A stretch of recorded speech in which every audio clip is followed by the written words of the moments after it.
Bonjour, rebonjour les chers confinés. Donc suite et fin de notre étude de Un hémisphère dans une chevelure. Donc on en était à la deuxième partie. Donc la deuxième partie, je l'ai intitulée Un voyage immobile. Pourquoi un voyage immobile? Eh bien, évidemment parce que tout se passe dans l'imagination, dans les sensations, dans l'évocation intérieure. La chevelure de la femme aimée devient, pour Baudelaire, un point de départ d'un voyage imaginaire. Voilà. Alors rappelez-vous aussi que pour Baudelaire, c'est très important de pouvoir s'évader hors du monde, de pouvoir voyager, de s'évader hors de la grisaille parisienne, de l'ennui de sa vie quotidienne à Paris, de pouvoir fuir aussi le spleen, le fameux spleen dont on a déjà parlé, échapper au spleen. Rappelez-vous aussi du poème Enivrez-vous, hein, où il s'agissait de fuir l'angoisse du temps qui nous penche vers la terre, qui nous écrase, hein, et bien là, en fait, l'ivresse lui vient de ce moment de sensualité, de ce moment d'ivresse intime avec sa compagne. Voilà, dans un premier temps, donc, on va parler d'une invitation au voyage. Vous savez qu'une invitation au voyage, c'est le thème, c'est le titre d'un des célèbres poèmes de Baudelaire. Alors, je vous lis un extrait de ce poème intitulé donc Invitation au voyage. Alors, il ne s'agit pas de la même femme, mais c'est pas grave, c'est le même thème. C'est quand même une invitation au voyage, comme quoi c'est récurrent. Mon enfant, ma sœur, songe à la douceur d'aller là-bas vivre ensemble, aimer à loisir, aimer et mourir au pays qui te ressemble. Voilà, donc c'est tout à fait dans le même ton finalement que cet hémisphère dans une chevelure. Vous pouvez le lire, ce poème, hein, je vous invite à le lire, il est dans Les Fleurs du Mal. Et sinon, vous avez aussi un autre poème qui se trouve, lui, dans le spleen de Paris, dans les petits poèmes en prose, c'est Anywhere Out of the World, un très beau poème aussi où il invite le lecteur, où il souhaite aussi lui-même sortir de ce monde qui l'ennuie, n'importe où hors du monde. Bien, donc ici, évidemment, le voyage est inauguré dès la ligne 6, mon âme voyage, hein, il nous dit, si je reprends le texte, ligne 6, on en avait parlé tout à l'heure, mon âme voyage sur le parfum comme l'âme des autres hommes sur la musique. Voilà, c'est ainsi que commence cette évocation du voyage. Alors, comment est-elle rendue sensible, cette invitation au voyage? Eh bien d'abord, on peut parler du rythme, un rythme dynamique, souvent ternaire. Alors par exemple, ligne 5, si tu pouvais savoir tout ce que je vois, tout ce que je sens, tout ce que j'entends dans tes cheveux. Alors un rythme ternaire, c'est un rythme où il y a 3 termes identiques, donc ça crée une musicalité ternaire. Donc là, c'est tout ce que je vois, 1, tout ce que je sens, 2, tout ce que j'entends, 3, dans tes cheveux. Rythme ternaire aussi à la ligne 11. Écoutez ça. Donc, l'espace, donc je commence à la ligne 10. L'espace est plus bleu et plus profond. L'atmosphère est parfumée par les fruits, par les feuilles et par la peau humaine. 3. Rythme ternaire encore aux lignes 12 à 15. Si on relie donc ces lignes 12 à 15, dans l'océan de ta chevelure, j'entrevois un port fourmillant de chants mélancoliques, d'hommes vigoureux de toute nation et de navires de toute forme, etc., etc. Donc les chants, les hommes et les navires. Encore 3 termes. Et enfin, ligne 20. Ligne 20, vous avez dans l'ardent foyer de ta chevelure, je respire l'odeur du tabac mêlée à l'opium et au sucre. Encore 3 substances ici. Et enfin, tout à la fin, dans le même esprit, les odeurs combinées du goudron, du musc et de l'huile de coco. Voilà. Alors quel est l'effet de ce rythme ternaire? Pourquoi est-ce que je dis qu'il nous invite au voyage? Eh bien, parce qu'il crée un rythme dynamique, un rythme qui déséquilibre, hein, contrairement au rythme binaire, très structuré, très stable. Le rythme ternaire crée une dynamique, c'est le chiffre impair qui entraîne une espèce de sensation, sensation de mouvement, hein, de déséquilibre qui entraîne plus loin. Et ça me fait penser à la valse. Vous savez que la valse est une danse à 3 temps. Et donc voilà, on a un peu la sensation ici qu'on est dans une sorte de valse des sensations. Une danse immobile intérieure, une danse qui est un voyage. Voilà, autre élément de cette invitation au voyage, ce sont les verbes de mouvement qui sont mêlés et qui actualisent les verbes de perception. Voilà, il y a 2 types de verbes vraiment très entremêlés, très présents. Les verbes de perception, évidemment, dont on a parlé un petit peu dans la première partie avec les synesthésies. Mais vous avez ici aussi des verbes d'action. Dès le début d'ailleurs, hein, laisse-moi respirer. Bon, respirer c'est un peu entre les deux finalement. C'est à la fois une action qui conduit à une perception. Et puis, dès la ligne 2, le plonger, hein, y plonger tout mon visage. Et à la ligne 3, agiter avec ma main. À la ligne 4, secouer mes souvenirs dans l'air. Donc il y a une action dynamique hein, quand même, qui cherche finalement à rendre concrète quelque part l'ivresse des sens. C'est l'imaginaire dans lequel il est plongé. À la ligne 22 aussi, à la fin, on a le verbe « je m'enivre » des odeurs combinées. Intéressant parce que finalement l'action devient ivresse, ou l'ivresse devient action, une espèce de réciprocité.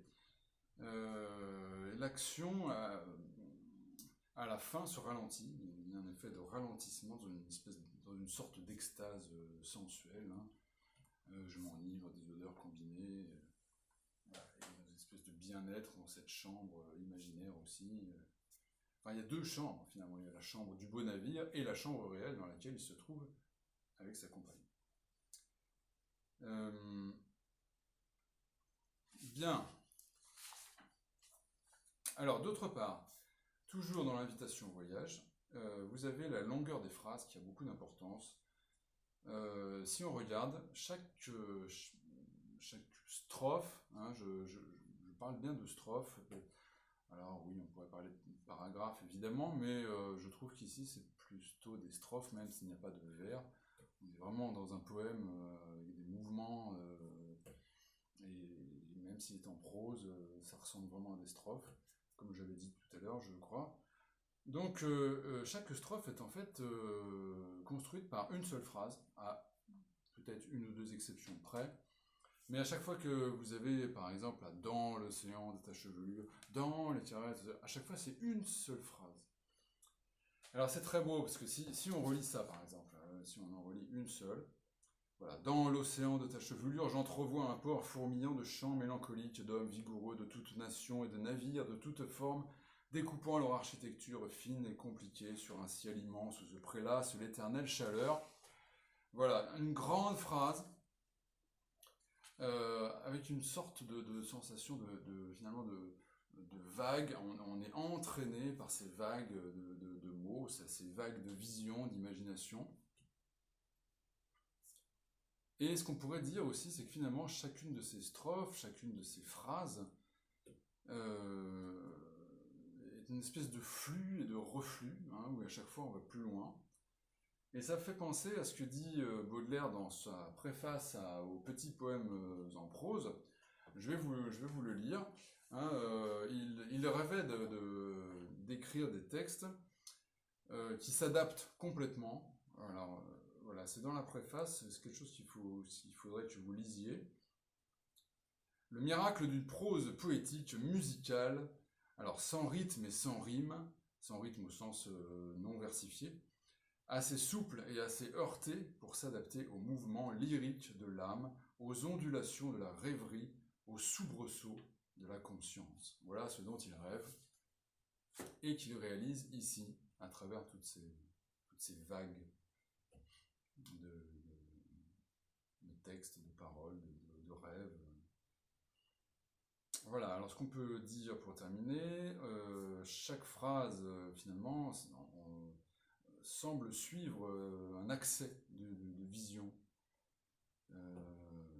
qui l'entraîne plus loin dans une espèce de nouvel élan, un nouvel élan poétique, un élan d'imagination, et qui est évidemment un élan de voyage, un élan voyageur. Bien, alors en petit b, on peut parler, j'espère que j'ai rien oublié, attendez que je vérifie.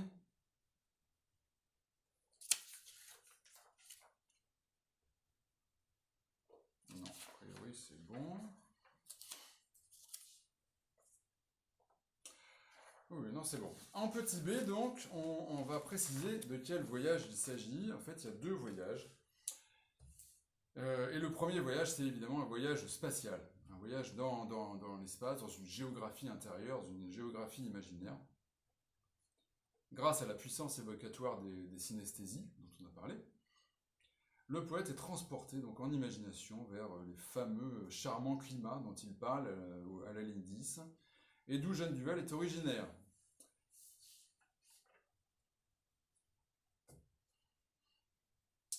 Alors, beaucoup d'allusions évidemment à ces voyages, et ça c'est très facile à voir. Hein, il nous parle des grandes mers, donc évidemment du charmant climat dont j'ai déjà parlé.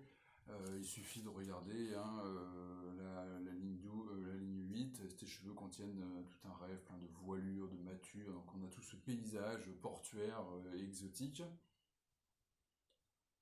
L'atmosphère parfumée par les fruits, les grandes mers dont les moussons évidemment, on a tout un champ lexical des tropiques, hein, on voit que ce sont des climats chauds, les moussons, les charmants climats, l'espace bleu, l'atmosphère parfumée, les fruits, les feuilles, voilà, donc c'est un voyage exotique.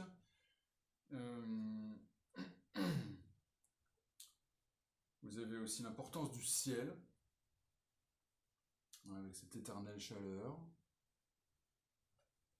Le ciel, c'est un lieu ouvert aussi. Hein. Ce qui est intéressant, c'est qu'au niveau de l'espace, vous avez deux espaces immenses hein, qui s'ouvrent à partir de cette chevelure. Vous avez l'espace de la mer, hein, puisqu'il nous dit que cette chevelure contient tout un océan. Et à partir de cet espace maritime, vous avez l'espace du ciel qui lui fait écho. Donc deux espaces immenses, des deux infinis qui s'ouvrent à partir de la simple chevelure de son aimé.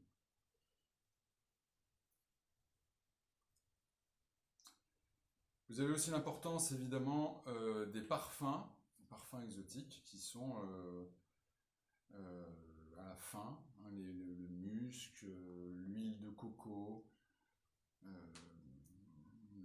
goudron aussi qui évoque en même temps le calfatage des coques de bateau. Le tabac, qui à l'époque était très marqué aussi comme étant une odeur d'outre-mer. L'opium, le sucre des cannes à sucre. Donc voilà pour cet espace, ce voyage à travers un espace exotique, un voyage spatial. Alors c'est peut-être évidemment l'espace, le voyage le plus évident, le plus simple.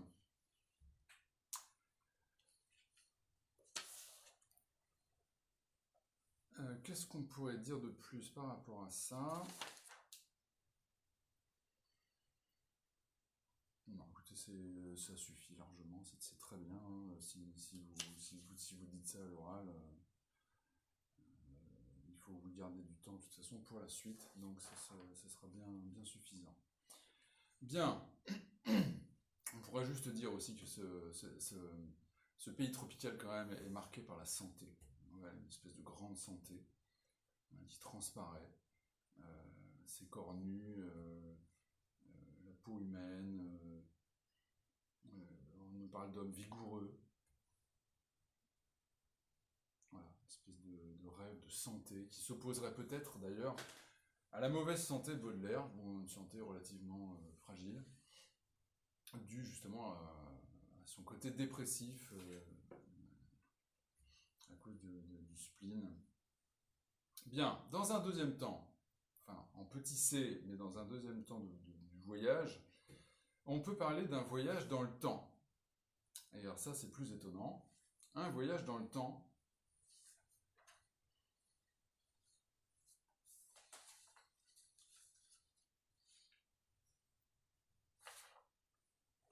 Alors pourquoi un voyage dans le temps? Eh bien, dès le premier paragraphe, on voit que Baudelaire compare la chevelure à un mouchoir odorant, qui permet de secouer des souvenirs dans l'air. Donc on voit tout de suite que cette chevelure est associée à la mémoire, au souvenir. Et d'ailleurs, on va retrouver ce thème du souvenir à la fin. Quand je mordis tes cheveux élastiques et rebelles, il me semble que je mange des souvenirs.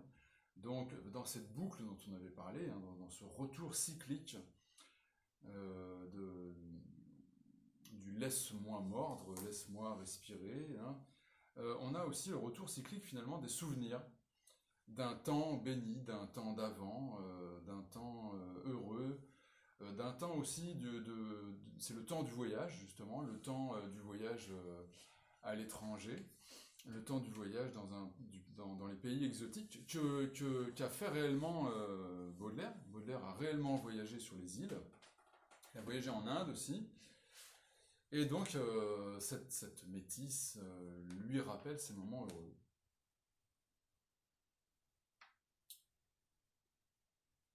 Ce qu'on peut dire aussi,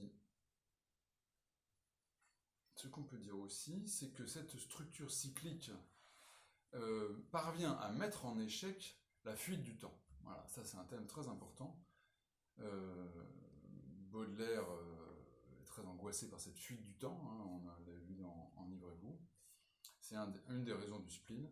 Et ici, grâce à l'amour, grâce à la sensualité, il parvient à échapper à cette fuite du temps, car il retrouve une temporalité cyclique, donc finalement une éternité de bonheur, de bien-être. Il sort du temps, il est dans un éternel présent.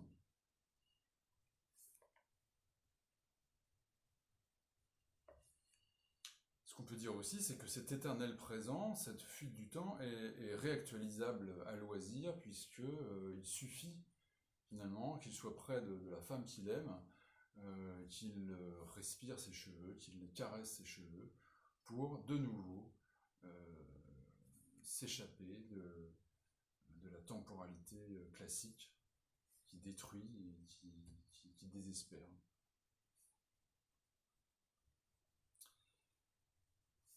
On pourrait ensuite rajouter dans ce voyage dans le temps la notion de synesthésie. Voilà, je vous avais dit ça dans le petit cours que je vous ai envoyé sur correspondance, ou que je vais vous envoyer, peut-être que ce n'est pas encore envoyé, mais oui, c'est la correction qui n'est pas encore envoyée. Donc les synesthésies avec un C, c'est en fait le lien entre les sens et l'esprit, entre les sens et les choses métaphysiques, les choses abstraites, les états psychologiques.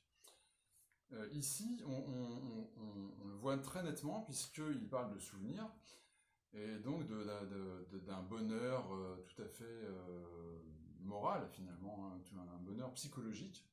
Et là, on retrouve la transformation des synesthésies, c'est-à-dire l'harmonie entre les sens, qui devient une synesthésie, c'est-à-dire l'harmonie entre le corps et l'esprit, entre les sens et l'esprit.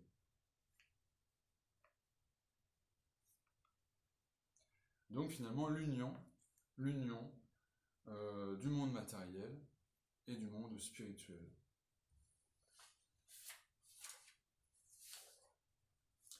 En échappant au temps, hein, donc, Baudelaire échappe aussi à la déception que procure le monde matériel. Voilà, Baudelaire a beaucoup de mal avec la vie autour de lui, avec les gens qui sont autour de lui, avec la vulgarité qui l'entoure. Et il rêve d'échapper à ce monde laid, à ce monde lourd, vain et vulgaire, en se projetant dans un univers de pure beauté, un univers idéal, un univers rêvé. Un univers rêvé qu'il parvient finalement à évoquer et à retrouver grâce à cette chevelure. Donc on voit vraiment la dimension quasiment divine, mystique de cette chevelure, qui semble avoir un pouvoir immense sur lui, puisqu'elle elle permet de recréer l'harmonie perdue entre la réalité et l'idéal, entre le réel et le rêve, entre la terre et le ciel finalement.